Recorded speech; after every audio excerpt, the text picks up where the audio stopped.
Salam damai sejahtera bagi kita semua. Saya Pendeta Jandri Tumangger akan membawakan ringkasan pelajaran Sekolah Sabat yang ke-10 yang berjudul Perjanjian dan Cetak Biru melalui program Ini Baru Terang. Saya akan membagi pelajaran Sekolah Sabat kita ke dalam dua bagian, namun diawali dengan pendahuluan dan nanti di bagian akhir ada kesimpulan. Bagian pertama adalah perjanjian dan fokus di pelajaran hari Minggu hingga dengan hari Selasa. Lalu bagian yang kedua adalah cetak biru, fokus di pelajaran hari Rabu dan hari Kamis. Kita masuk ke pendahuluan. Pada pelajaran ini kita akan melihat dua hal penting yang Tuhan rancang untuk memperkuat hubungan Tuhan dengan umatnya. Maka kedua hal itu adalah, yang pertama, Tuhan memberikan perjanjian. Perjanjian itu diteguhkan melalui firman dan juga darah. Lalu yang kedua, Tuhan memberikan sebuah cetak biru atau pola ilahi yang Tuhan berikan untuk menuntun umatnya menjalani hidup dalam perjanjian.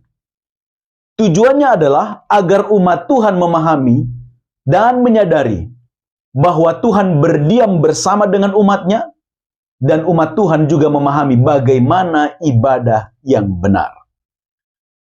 Kita masuk ke bagian pertama, perjanjian. Fokus pelajaran di hari Minggu hingga dengan hari Selasa. Mari perhatikan tabel ini. Di bagian atas adalah pelajaran, tema, dan juga peristiwa. Kita masuk ke pelajaran hari Minggu. Tema di pelajaran hari Minggu adalah perjanjian disahkan.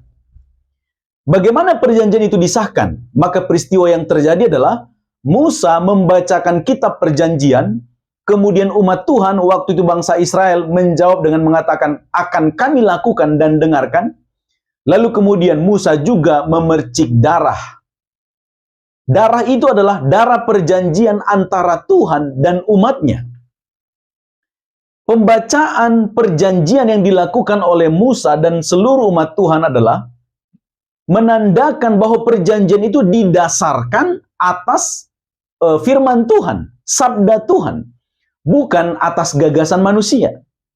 Lalu kemudian tindakan memercik darah itu menunjuk kepada darah Kristus yang olehnya umat Tuhan dapat mengikuti perintah Tuhan.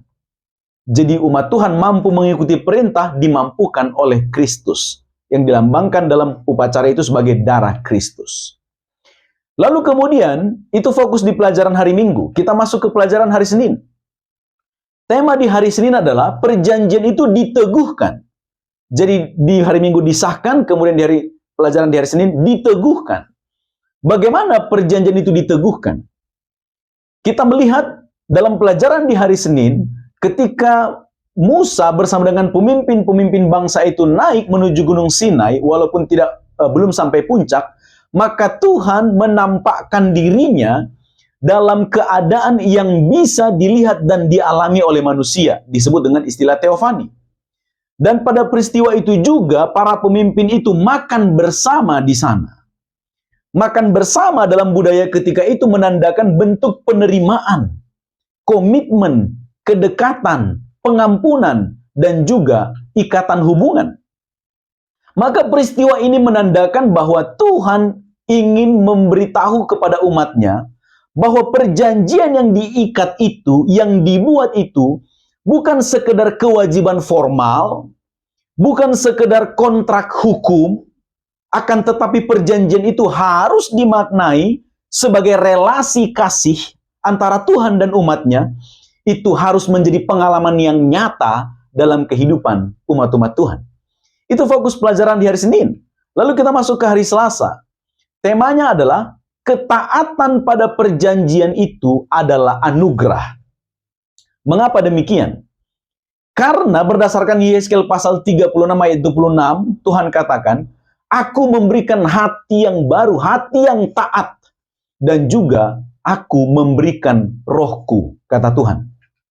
Maka peristiwa ini memberitahu kita bahwa Tuhan tidak hanya sekedar mengikat kita dalam perjanjian dengannya, akan tetapi Tuhan juga memberi kuasa agar kita mampu untuk hidup dalam perjanjian itu. untuk taat dalam perjanjian itu. Dan kita tahu, Tuhan selalu menolong umatnya melakukan apa yang Tuhan tuntut dari umatnya. Itu fokus di pelajaran hari Selasa. Sekarang kita masuk ke bagian yang kedua. Bagian yang kedua adalah cetak biru, fokus pelajaran di hari Rabu dan hari Kamis. Di hari Rabu, cetak biru yang Tuhan berikan itu adalah bait suci. Tujuan itu diberikan adalah agar umat-umat Tuhan tahu bahwa semua pelayanan yang ada di bait suci itu menunjuk kepada Yesus. Jadi bait suci bercerita tentang pekerjaan penyelamatan Yesus. Lalu kemudian bait suci itu juga bertujuan sebagai bukti nyata bahwa Tuhan menyertai mereka dan ada bersama-sama dengan mereka. Itu sebabnya ketika bangsa itu berkemah, Tuhan juga meminta agar dibuatkan kemah kudus. Seolah-olah Tuhan berkata, aku ingin berkemah juga denganmu. Lalu kemudian, bait suci itu juga sebagai tempat di mana Tuhan akan menyatakan kehadirannya di hadapan bangsa itu.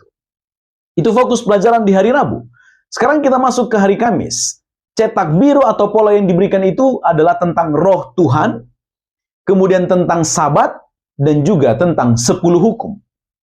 Roh Tuhan memberikan kuasa rohani dan keterampilan dan pengetahuan praktis kepada orang-orang tertentu ketika itu agar mereka memiliki kemampuan untuk membuat bait suci yang Tuhan perintahkan melalui Musa, dan bait suci yang akan dibuat itu harus meniru pola bait suci yang ada di sorga.